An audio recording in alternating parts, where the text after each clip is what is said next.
mga besh! This is Robbie Bless YouTube channel you're tuning in, and if you're just new to my channel, please do click like, click subscribe so that you get notified kapag meron po tayong mga new uploads.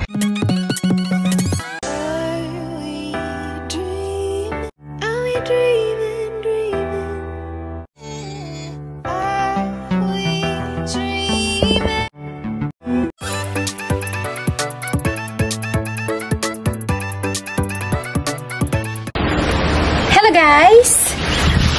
We are going to have a harvest today, and today is our last day here in our house, and this will be our last harvest. So akala mo na ang daming ha-harvestin, pero yes, we will have some little last harvest. So let's go. And we will have also our planting. So I have here the seed. Galing pa to ng Mindanao ang mga seed na to. So we have string beans, and we have lady's finger, and we have bitter gourd also, fresh from the plants itself. So itatanim din natin to para meron na rin ulit tayong aanihin sa sunod na bakasyon. Let's see. Let's go. So we have here the bell pepper. Let's have bell pepper. Alright. One. And we have here down. So small. Okay, palakihin muna natin yan. So small. And then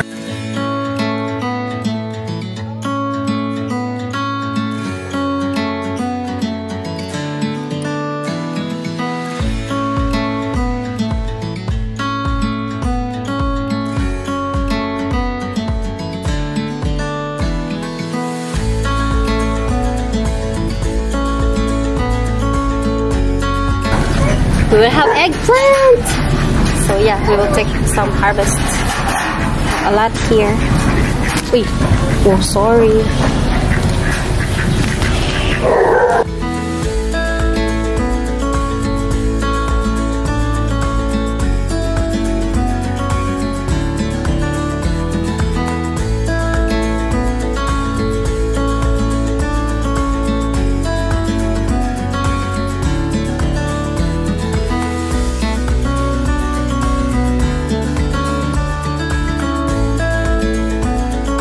Itong talong na to, ang technique kasi dito para medyo tumaba yung mga bunga niya, bawasan yung mga bulaklak kasi nag-aagawan sila ng nutrients. So, ang gagawin mo, patayin mo yung iba niyang bulaklak kasi nag-aagawan sila ng nutrients para makapag-focus siya magpalaki ng mga bunga niya dito na kung saan. Yan, may nakikita na tayong mga bunga, diba? Ang dami niyang bunga. Katulad ito, ayan. So, patayin mo na yung iba niyang bulaklak. Sayang yan, pero kasi parang gusto mong lumaki-laki yung mga ayan, dami niyang bunga. Para hindi siya masyadong nag-aagawan ng nutrients, sabi ko nga, diba? Ulit-ulit tayo. Yan.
Alright,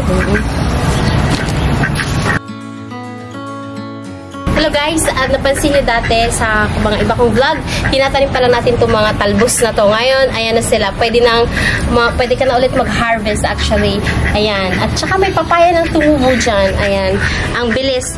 Tsaka kayo mapansin niyo dati, naghalaman tayo dito, malinis na. Ngayon, ang bilis din nilang lumaki yung mga damo-damo na yan.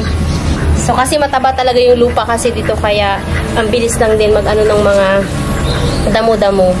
Ito yung mga kangkong na tinanim din natin. Ayan, tumubo na at pwede na ding harvestin. Ang bilis lang. I think 1 week lang or 2 weeks lang. Ayan, pwede ka na ulit mag-harvest. Alam mo talaga, pag may tinanim, may aanihin ka talaga. So, bahala na yung kapatid ko dito, mag-alaga dito sa mga tanim. At siya naman talaga ay may green thumb din. Siya talaga yung dahilan kung bakit may mga harvest ako. Kung bakit na pagdating ko dito, nagtatanim pa lang kasi mina-harvest na yung kapatid ko talaga yung salarin. Siya talaga yung nagtatanim dito. Kasi sinasabi ko sa kanya, huwag kang magtanim ng maraming bulaklak. Magtanim ka ng mga halaman na pwede kang mag-harvest at yun, may papakinabangan ka. Alam mo, sa stay namin dito, lagi kaming ano yung sa Bisaya, lauoy, laswa, at saka yung diningding, yung mga ganong luto. Dito lang namin kinukuha sa garden. Wala kami talagang binibili most of the time. Talagang pag nagsasabaw kami, dito lang talaga sa mini garden ng bahay. Kumukuha ng mga gulay-gulay. Ba't ka natatawa? Mini garden o waya, mga ilaman gani. Garden.